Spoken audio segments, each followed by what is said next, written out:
c'est Miguel de la Brigade de Solidarité Populaire de Watermal-Boisfort. Désormais, nos locaux ils sont dans les bâtiments de la AG Camine qui sont occupés par une cinquantaine de sans-papiers. Donc c'est là qu'on fait nos activités d'entraide sociale, nos permanences santé, mais aussi on tient une bibliothèque. On soutient les personnes qui habitent ici dans leur lutte pour la régularisation et pour le logement.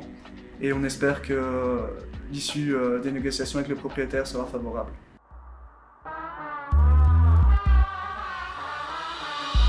Je m'appelle Ismaël, d'origine marocaine. J'ai 32 ans, cuisinier.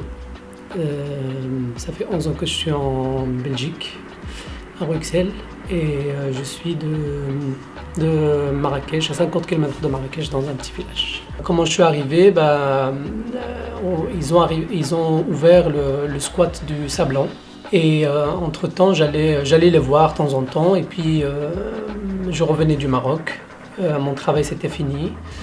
J'avais un appartement, un appartement tout seul que je payais pendant 3 ans, j'étais dedans. Et là, je me rends compte que le temps que mon problème soit réglé, que je vais recevoir mon droit au chômage, je trouvais que ça se fait pas facilement et que ça risque de prendre beaucoup de temps. Et moi, je ne savais pas gérer, payer mon loyer. J'avais rien, mais je devais payer le loyer non-stop et j'avais un crédit à la banque. Ma situation, je n'ai pas une situation, je peux me plaindre ou raconter plein de choses parce que je suis belge déjà depuis un petit temps. Mais je vois d'autres personnes qui ont des problèmes, qui sont sans papier. J'ai des amis qui sont sans papier. J'ai une femme qui est une amie depuis, il a presque 50 ans. Il est arrivé ici, il a laissé 2 enfants, 2 filles. Et je vois comment il galère et je la vois se dégrader chaque année devant mes yeux. C'est pas évident. Ne pas avoir ses papiers, c'est comme être dans un cage enfermé et sans avoir aucun droit de faire ce que tu as envie de faire librement. Et je pense que ça devient une maladie chronique quotidienne.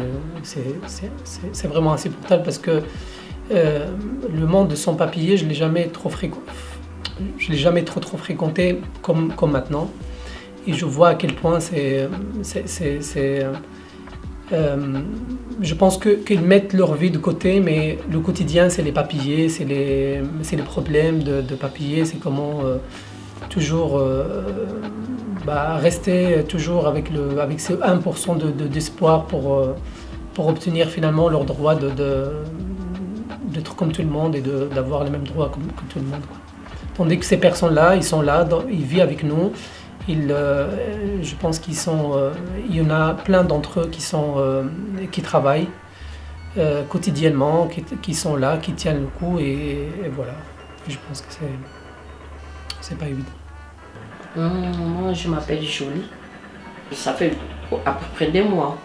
Je suis ici avec mon fils. Mon fils s'appelle Ulrich. On vit avec lui ici. Donc, c'est ça. On a commencé à mettre presser à la Sablon. C'est tout un canal. J'étais avec un autre monsieur. C'est lui qui nous a présenté Rémy Naël. On a commencé à Sablon.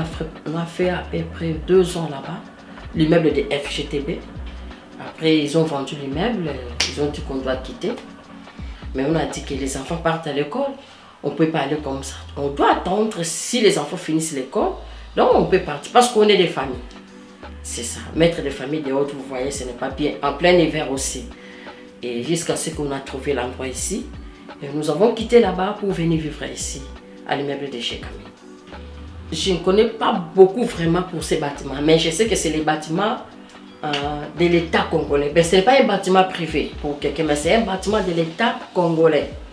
Bon. Nous sommes venus sur notre trouver les bâtiments étaient libres.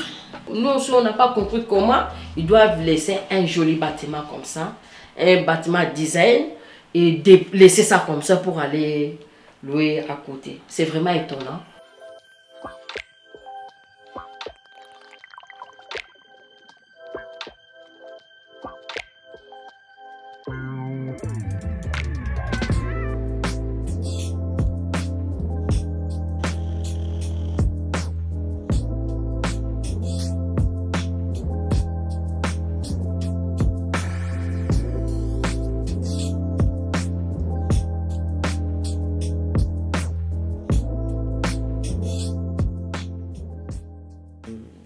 On est arrivé sans trop savoir ce qu'était le bâtiment. On savait qu'il appartenait à l'AG Camines.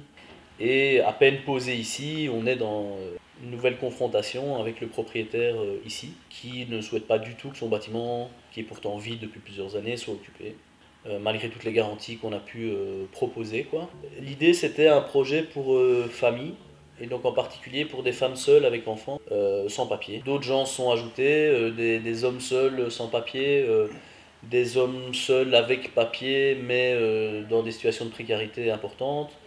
Ils ont en commun quand même d'être dans la majorité des personnes qui sont en séjour illégal en Belgique et qui sont à des étapes un peu différentes de leur soit de procédure de régularisation ou de regroupement familial. Donc c'est toutes des personnes qui sont d'origine étrangère. Donc l'AG Camines, c'est la Société Générale des Carrières et des Mines, qui a joué un rôle actif dans l'histoire coloniale du Congo.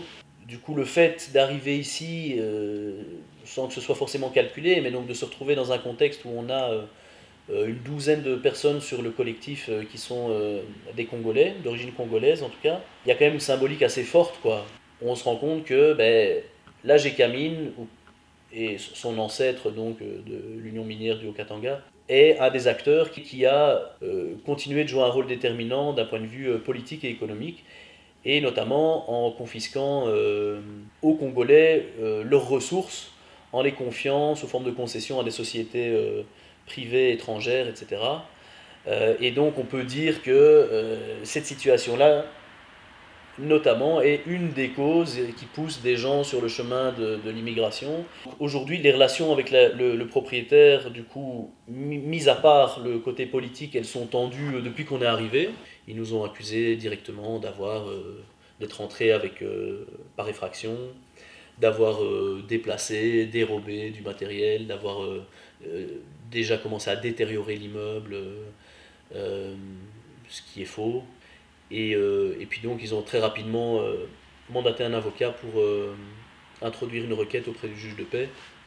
Et donc on en est là, on a une audience demain matin à la justice de paix d'Oderghem.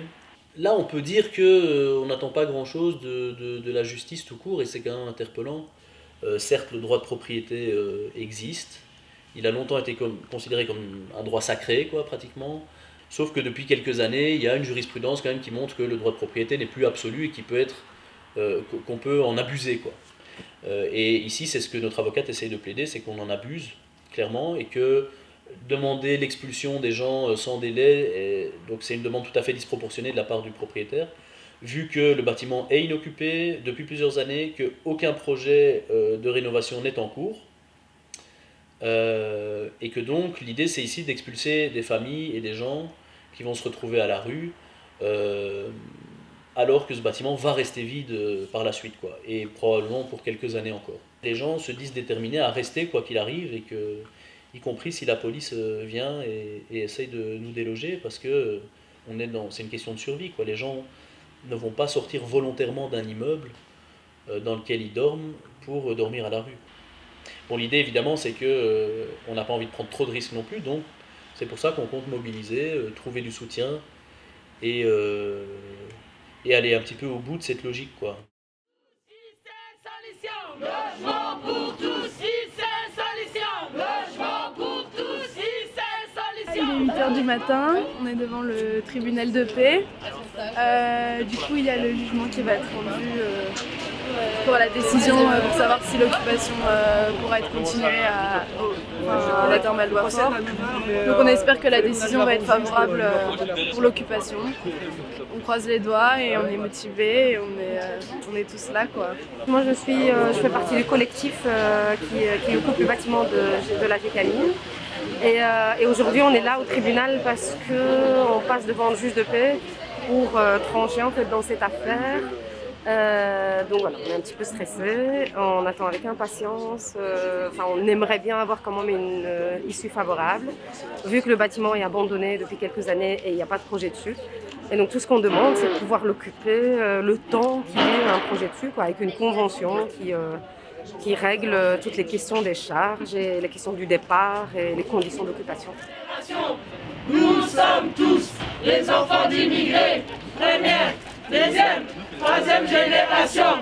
Nous sommes tous les enfants d'immigrés, première, deuxième, troisième génération. Donc nous sommes ici pour réclamer notre droit.